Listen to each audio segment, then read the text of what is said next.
The recycling bin scraped against the alley pavement as Maya Rodriguez dragged it toward the dumpster behind Sal's diner.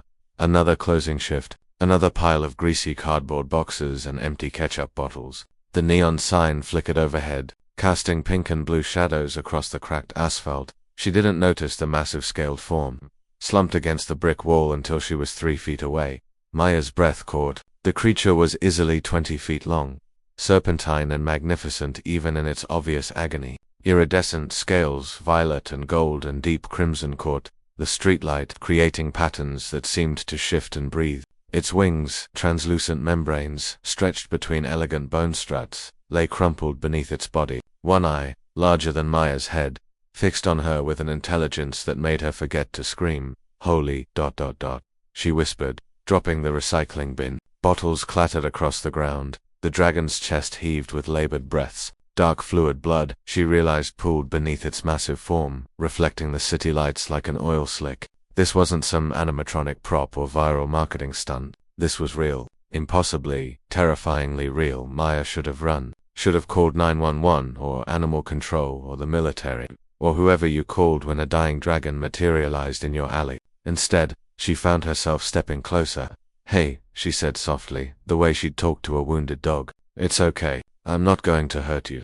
With dragons, I tracked her movement. Its massive head shifted slightly, and Maya saw the wound, a gaping tear in its side where the scales had been ripped away, exposing flesh that glowed faintly with an inner light that was rapidly dimming.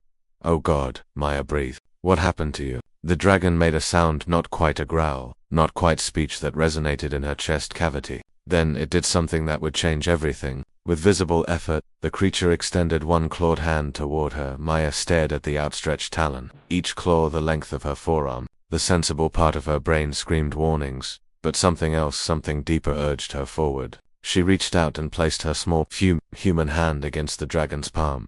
The world exploded into light and sensation. Images flooded Maya's mind. She saw vast fleets of crystalline ships engaging in battles across nebulae. She saw the dragon know Emperor Castorian, the Undying, ruler of 7 systems, commanding armies across worlds she had no names for. She felt the weight of millennia, the burden of empire, the loneliness of immortality, and she understood the war, the betrayal, the assassination attempt that had torn through dimensions, leaving the Emperor dying in a random Earth alley behind a diner in Milwaukee. "You need help," Maya gasped as the connection faded, leaving her dizzy and overwhelmed.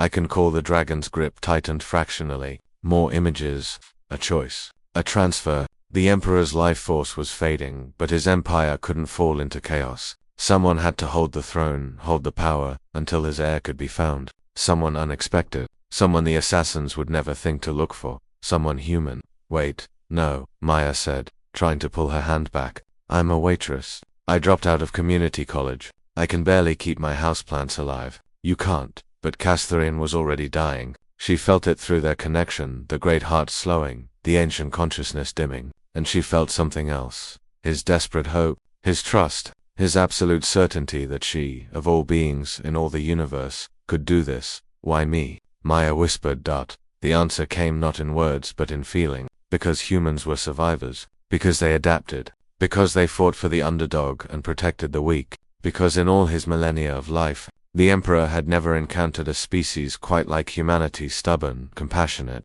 impossibly resilient, because she'd stopped to help a dying creature when anyone else would have run.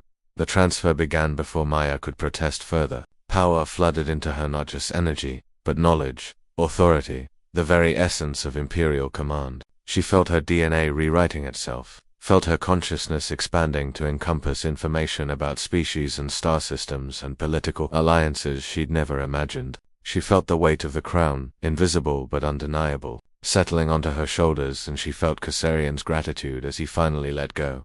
The dragon's body began to dissolve, breaking down into motes of light that drifted upward like inverse rain. Within seconds, the alley was empty except for Maya, still kneeling on the pavement, her hand outstretched to empty air.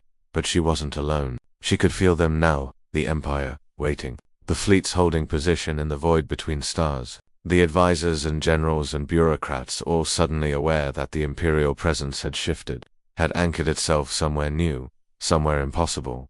Maya's phone buzzed. A text from Jake, the night cook. "Where'd you go? Table 7 needs their check." She looked at her hands. They looked the same, calloused from work, with chipped nail polish and a small burn scar from last week. But when she closed her eyes, she could see star maps, could feel the pulse of 7 solar systems, could sense the assassins still hunting, still searching for any trace of Imperial power. They'd never think to look on Earth. Maya stood slowly, brushing off her uniform. She picked up the recycling bin with hands that now carried the strength of dragons, the authority of emperors. Tomorrow, she'd figure out how to run an intergalactic empire while keeping her shifts at Sal's. Tonight, she had tables to clear, but first, she looked up at the stars. Truly looked, seeing them now with new eyes, and made a promise to the being who'd trusted her with everything. "I've got this," Maya Rodriguez said to the universe. "I've got this." And somehow, impossibly, she meant it. Humanity, the dying emperor had believed, would surprise them all. He wasn't wrong.